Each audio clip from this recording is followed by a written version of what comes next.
ஒருத்தர் ஏற்கனவே திருமணம் ஆனதையோ இல்லை திருமணம் ஆகி டைவோர்ஸ் ஆனதையோ மறைச்சு இன்னொரு திருமணம் செஞ்சிட்டார் அப்படின்னா என்ன தண்டனை? டிவோர்ஸ் ஆகி வேற ஒரு திருமணம் செய்கிறது வந்து குற்றம் கிடையாது, ஆனால் அதை மறைச்சு திருமணம் செய்கிறது தான் தவறு.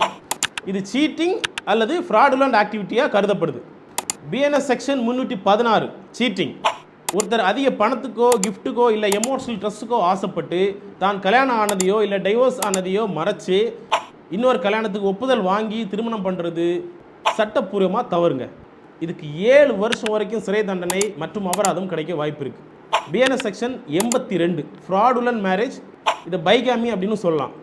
திருமணம் ஆகி தன்னுடைய பார்ட்னர் உயிரோடு இருக்கிற பட்சத்தில் அதை மறைச்சி இன்னொரு திருமணம் செஞ்சுக்கிறது, இதுக்கு 10 வருஷம் வரைக்கும் சிறை தண்டனை மேலும் அபராதம் கிடைக்க வாய்ப்பு இருக்குது.